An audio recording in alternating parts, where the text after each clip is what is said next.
বাংলাদেশের নারী দল অস্ট্রেলিয়ার সাথে যেই হারটা হয়েছিল সেটাতে আসলে আফসোস হয়েছিল সবার যে এত বাজেভাবে কেন হার, কিন্তু আগের শোতেও কথা বলছিলাম যে অস্ট্রেলিয়া টিমটা এমন ছিল, তাদের প্ল্যানিংই হচ্ছে যে মানে রিসেন্ট ফিউচারে তারা মেন্স ক্রিকেট টিমের পর্যায়ে খেলা খেলবে, এমন হচ্ছে তাদের প্ল্যানিং, এভাবে তারা আসলে ক্রিকেটটা খেলে। সো ওইখানে অস্ট্রেলিয়ার সাথে যে কোনো দল খাবি খায়, বাংলাদেশের খাবি খাওয়াটা স্বাভাবিক ছিল, বাট বাংলাদেশ যে কামব্যাকটা পাকিস্তানের সাথে দিয়েছে, আর আই ডোন্ট নো অনেকে আসলে আনএক্সপেক্টেড ভাবছিল পাকিস্তানের সাথে ম্যাচ জেতাটা, কিন্তু জ্যোতি কনফিডেন্টলি কিন্তু আসলে বিশ্বকাপে যাওয়ার আগে বলে গিয়েছিলেন যে অন্তত দুটো ম্যাচ তো আমরা জিততে পারবোই পাকিস্তান এবং নেদারল্যান্ডসের সাথে। সেই দুটো ম্যাচ অলরেডি জিতে দেখিয়েছে। এখানে অনেকগুলো ইফস এন্ড বাটসও আছে, আমি জানি না আপনি একমত হবেন কিনা।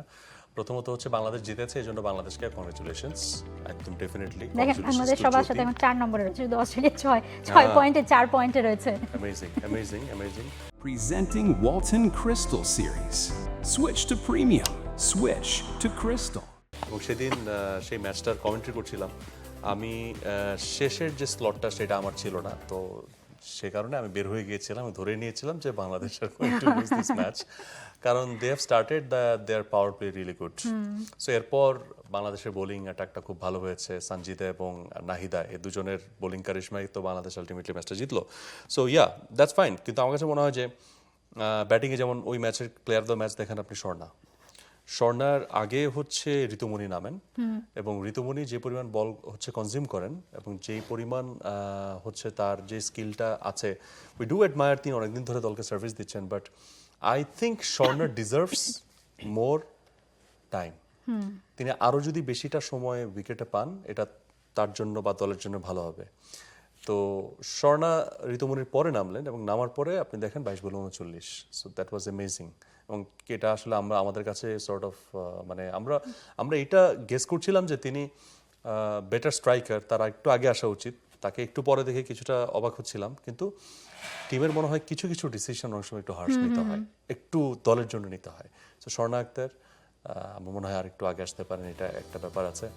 আর বোলিংয়ের দিক থেকেও অনেক সময় দেখা যায় যে হয়তো ওই বোলারটাকে আনা দরকার বা তাকে আর একটু করানো দরকার।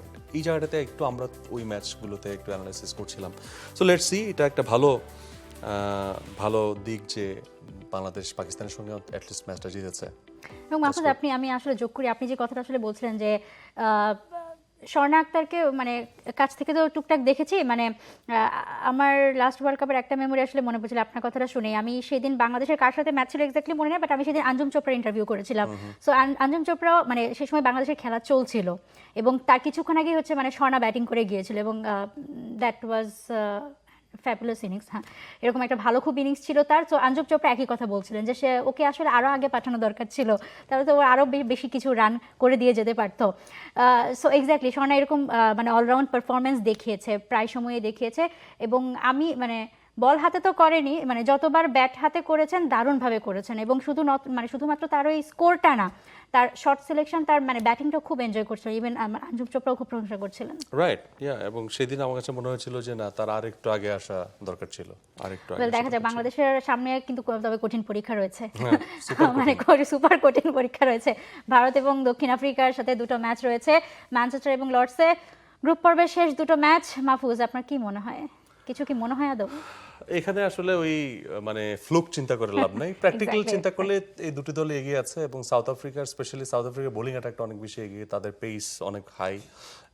সাউথ আফ্রিকায় তো আগে ভারতকেই হারিয়ে দিয়েছে। সাউথ আফ্রিকার একটা বোলার আছে, কি জানি নাম, উলবার্ট না কি জানি। হ্যাঁ, লরা উলবার্ট 132 পর্যন্ত তিনি পেস তুলেছেন। 132, আমাদের তাসকিন কিন্তু 132 করেন। আপনি বুঝতে পারেন। সো এইটা হচ্ছে ব্যাপার ওই টিম। সো এভারেজ যদি 120 পর্যন্ত স্পিড, সবাই ধরে রেখেছে তিনি হাইয়েস্ট উইকেট টেকার হতে পারেন টুর্নামেন্টে। সো ওখানে এটা ইটস রিয়েলি টাফ। সো আর ভারত ওভারঅল টিম হিসেবে তারা ভালো। তবে দেখেন লাস্ট যদিও ওটা ওডিআই ওয়ার্ল্ড কাপ ছিল, এই লরা উলবার্টের টিমকে প্রায় মানে কাঁদিয়ে ছেড়েছিল বাংলাদেশ, একটুর জন্য পারেনি সেই দিন। আসলে এবার একদম ভালো মতো অসুবিধা কি আমরা এক্সপেক্ট করছি, মানে বাংলাদেশে হারানোর কিছু নাই। হ্যাঁ, এক্স্যাক্টলি, এই দুটো ম্যাচে হারানোর কিছুই নাই। For more updates, subscribe to our YouTube channel and click on the bell icon. Follow us on Facebook and Instagram. Download T-Sports app to enjoy exciting games and highlights. Visit tsports.com.